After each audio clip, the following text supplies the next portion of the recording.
Good morning, beautiful people. Welcome to another episode of EQ Unlocked, where the goal is to explore and guide you toward ways of having better awareness, making better choices, and eventually creating a better life.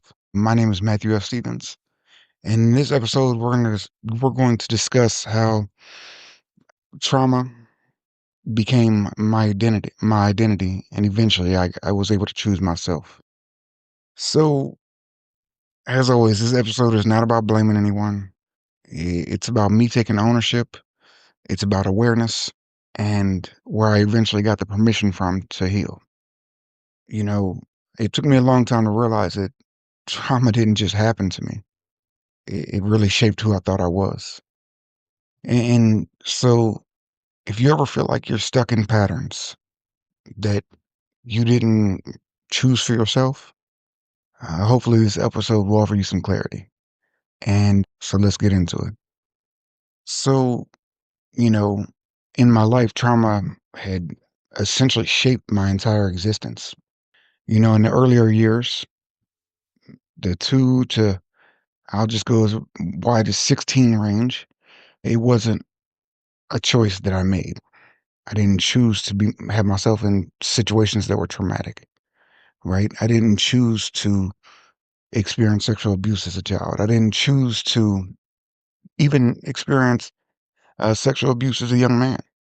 I didn't choose to be molested by babysitters. I didn't choose to do all those things.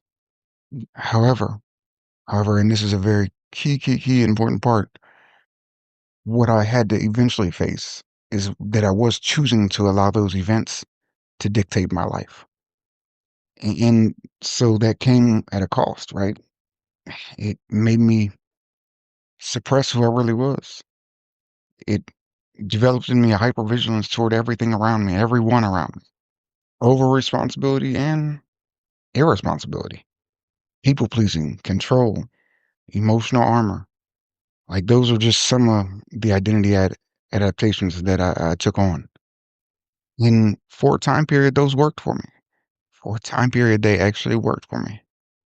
And they were survival responses that were designed quite intelligently. But like so many trauma responses, for so many of us, they just simply outlived their usefulness. I didn't just experience trauma, I became organized around it. And that was my entire existence for 43 years of my life. And so, that really, it takes a lot of courage to acknowledge that. And I'm not going to shortchange myself by saying that's easy to say, because it's not.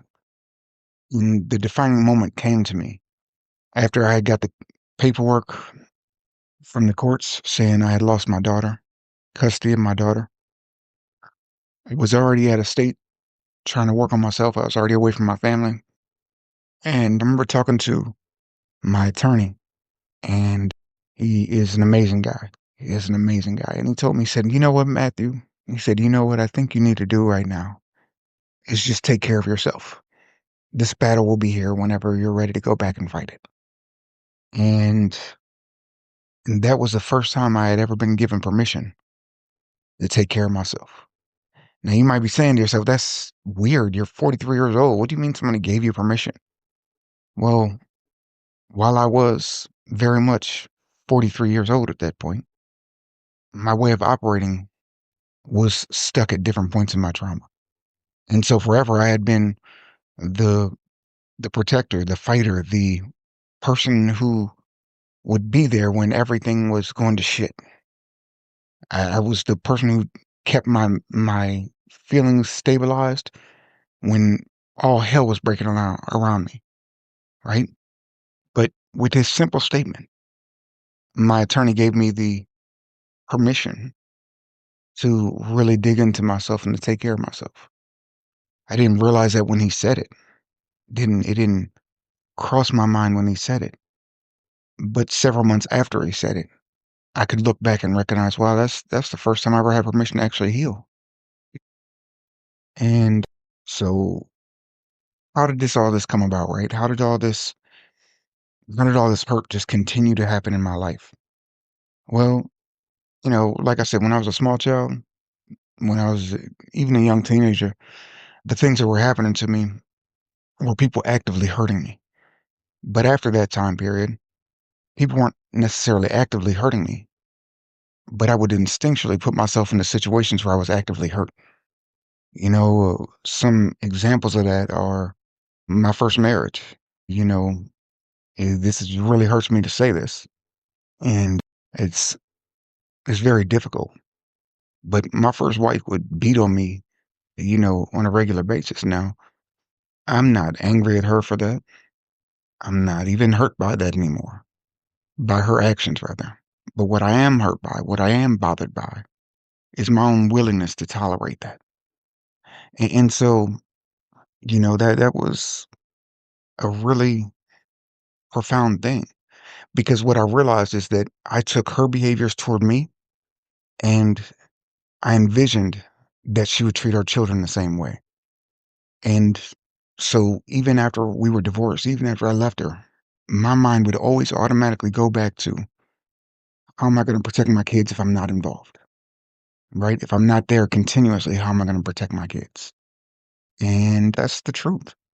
And so, for many years, she had custody of our daughter, and I lived on edge every moment. I can remember my daughter calling me one time and saying, "Dad, mom is bullying me," and I laughed, and I didn't laugh at my daughter, but I laughed inside. And her mom got on the phone. And I said, "Hey, what's going on? Talk to me." And she said, "Well, will you please talk to Journey? I told her to clean her room, and she says I'm bullying her." And I said, "Okay, yeah, I can definitely talk to her about that." And I talked to my daughter, and I explained to her, "Hey, kid, if your mom tells you to do something, you got to do it. That's all there is to it. Now, if she is asking you to do something to hurt you, or she's asking you to do something to hurt somebody else, well, that's something different. But you got to clean up your room." And, there was another time where my ex-wife had taken my daughter to the orthodontist, and my daughter was fighting the orthodontist tooth and nail. She was not having it. I don't know. She's probably 7 or 8 at this time. And her mom calls me and she's like, "Hey, can you talk to her? She's not listening to us. She's not listening. She's just like 4 nurses here. She's not listening to them." And I said, "Yeah, yeah, put her on the phone." And Journey gets on the phone and I say, "Hey, kid," I said, "I know you don't want to do this, but you're gonna do this. This has to be done. That's all there is to it." Journey hung up on me. My 8-year-old daughter hung up on me. I got a call. And I tried to call back, no answer. I got a call about 20 minutes later saying, "Hey, we're done." And her mom told me, "Hey, as soon as you told her that it was over. She wasn't happy, but she did it." And so, I laugh about those things now, and I can recognize how valuable I was in those moments now, right? But I can also say that connection and that relationship with my daughter and that openness and that transparency honestly derived from the fear that her mom would hurt her and my daughter wouldn't have the voice to speak up. And so she knew that I wasn't gonna lead her wrong. If I was wrong, I would tell her I was wrong. But if she was wrong, I was gonna tell her she was wrong there too. And so, that's where emotional intelligence started seeping into my life, is because I knew I couldn't be the scared man that I was. I had to be the father that she needed. And so, you know, what I didn't understand at those times, what I didn't really understand is that I was training my nervous system to be always on alert and always on guard. You know, what I didn't realize at that time is that my nervous system was seeking what was familiar, not necessarily what was healthy. And so, just like I always talk about, I talked about those situations with my daughter. Awareness preceded the choice of being the father that she needed me to be. And so I was able to do that with very clear guidelines in certain situations. But there was a lot of other situations where I didn't, I wasn't the father that I wanted to be. And those situations came in moments of vulnerability, moments of fear, moments of loss, moments of grief that I didn't know how to process and that I didn't know how to handle. However, once I became aware of them, once I became aware of the times where I allowed my fear and my hurt and my pain control me, well, That's when I started making the changes. That's when I was able to make choices that created the change. And, like I always say, I wasn't broken. I was simply loyal to an old survival contract. You know, again, I'm going to go back to this moment where I was given permission to take care of myself. And so, that, again, my attorney's name was John. I was John, rather. And he, I'll never forget, I was at the Summit Sanctuary in Scottsdale, Arizona. And they have a wonderful owner, and his name is Mike. And so I just got off the phone with John. And John explained to me, hey, man, take care of yourself, get better, and we can talk about this at another time. And that was the last time I talked to John, about a year ago. And I didn't realize how badly losing my family, losing custody of my daughter, losing connection with my oldest daughter, I didn't realize how badly those things broke me until I gave myself a chance to heal. And so his words, take care of yourself, it was a realization that as much as I was fighting for everybody else, as much as I was fighting and doing my damnedest to hold everything together, it wasn't working. And I had to get myself together in a very real way before I could ever help anybody again. And so what that permission really meant for me, it was that I didn't have to earn rest, that I didn't have to explain boundaries, that caring for myself wasn't a weakness. And so for the first time after that conversation, for the first time in my life, and I do mean my life, I started feeling things that I'd never felt before. I can't say exactly how long it was after that, but I can remember, put my hand on my heart, and I could feel my chest beat. I'm sorry, I could feel my heart beating. 43 years old, that was the first time I had ever felt my own heartbeat. Now that hurts me for myself. That makes me feel sad for myself that it took that long to realize that I was worth doing such a simple task, which is just sitting in myself and being okay there, feeling safe enough to feel my heartbeat. But what it helped me to realize is I didn't know shit about taking care of myself. Despite the fact that I had written articles about using tools that we have, despite that I had been in my words had been in front of millions of people, despite the fact that I had helped millions of people, I didn't know anything. I didn't know anything about taking care of myself. And so then my ability to take care of those I loved was limited by what I knew. And the deeper I dug into myself, the more I realized it was very little. It was very little. And so then I had to reframe it, right? I had to come to realize that self-care wasn't indulgence. It wasn't selfishness. It was a responsibility that I was neglecting. So what John did when he told me to take care of myself, he may not realize it. I certainly didn't realize it at the time. But what he did, it was he handed me a permission slip, and I was finally able to take care of myself for a while. And so I would love to tell you that that was a quick process. I would love to tell you that I was just woke up one day and everything was hunky dory and everything was wonderful, but it wasn't. It wasn't all wonderful and great and grand out of the gate. There was a lot of days where I woke up and I didn't understand what was happening, where I felt like I was cheating everybody I loved, where I was still working off of a nervous system that only knew safety by predictability and control, by understanding what was going on around me, because that was the only way I could keep the people around me safe, right? It took me months to realize, wait a minute, I don't feel safe, or I'm just now feeling safe, or this is the first time I've ever experienced this, or wow, this is a little different. And so an identity shift really began to take place. I went from survivor mode to being the steward of my own nervous system, to giving myself a chance to my nervous system to decompress, to relax, to get resettled. Eventually, eventually that led to a reconfiguration of everything I had ever learned as far as who I was. It felt like pausing instead of pushing, right? I didn't have to have all the answers today. And eventually it led to a deeper understanding of just my day-to-day actions. And it's really crazy because at times choosing safety felt really unsafe.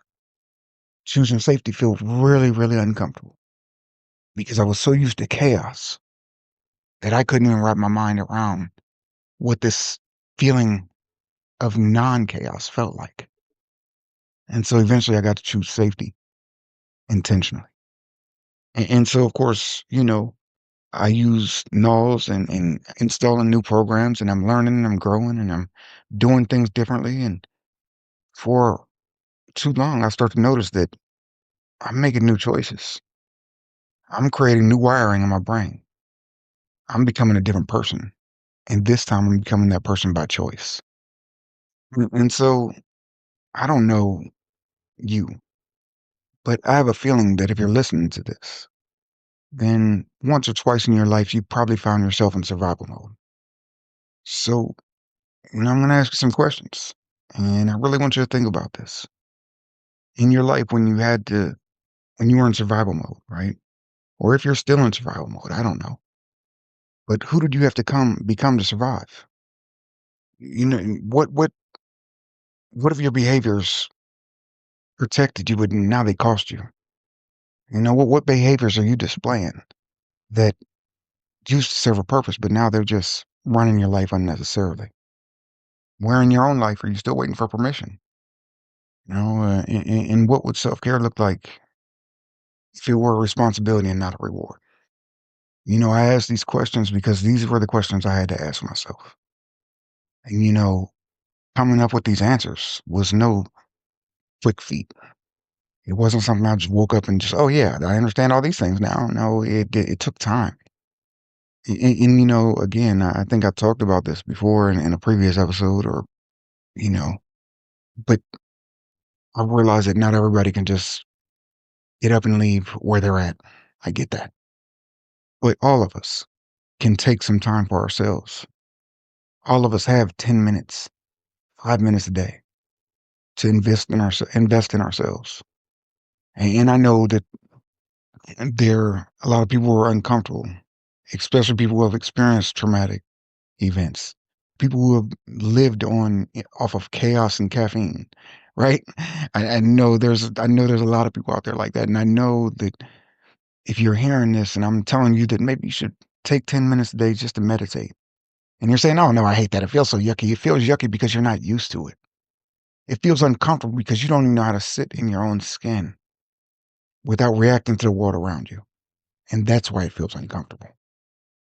And when you can do that, when you can start to get uncomfortable on purpose, with intention, with full understanding that you're diving into the unknown and a willingness to do that, well, then life changes. Then you start to give yourself permission to grow, to get to where you need to be. And if you're at a point where you don't think highly enough of yourself to do that for yourself, hopefully you can look around you and see that there's people around you who deserve the best version of you, and know that you can't give them the best version of you while you're still working off of old behaviors, operating off the old behaviors. And that's what it's all about, is learning that there's a different way. We live in a world where, to me, it's so sad that authenticity is so far out of most people's reach. And people aren't disingenuous because they want to be. They're disingenuous because they've been taught not to trust themselves. We've been taught to rely on things outside of ourselves to guide us and direct us and lead us. But the truth is that if you can't trust yourself, then how can you honestly trust anything outside of you? And how can you say you trust yourself if you're not willing to sit there and give yourself 5 minutes just to breathe? Take 5 minutes, 10 minutes for yourself a day, 10 minutes without escaping, 10 minutes without running, 10 minutes without distraction. And so, this is what the process looked like for me. It wasn't overnight. It wasn't boom, it's done. But, as I use knowledge, as I continue to grow, as I continue to help other people, as I continue to get out of myself, I really learned that there was a lot of ways that I was messed up in. And there was a lot of healing that had to be done. And but an amazing thing happened. when I realized the healing that needed to be done in myself, I could then look outside of myself and see all the people who hurt me and see that they had to do some healing of their own too. And then maybe, just maybe, they weren't hurting me because they were evil, or they didn't set me up, or they didn't lie on me, or they didn't betray me because they were evil. But maybe, just maybe, they displayed those behaviors because they had some hurt that needed to be healed themselves. And so again, I go back to the point that awareness doesn't mean immediate change. It simply means that you're no longer unconscious of what's actually taking place. You don't have to hate who you were to choose who you're becoming. And with that, I bid you adieu. As always, be amazing. Be you.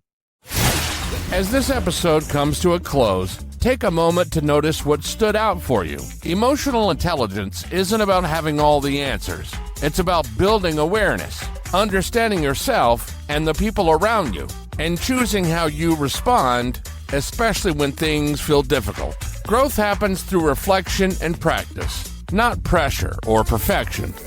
If this conversation supported you, consider sharing it with someone who may benefit from it as well. To explore more tools and resources around emotional intelligence and personal development, connect with EQ Unlocked and Nulls. Until next time, remember, better awareness leads to better choices, and better choices lead to a better life.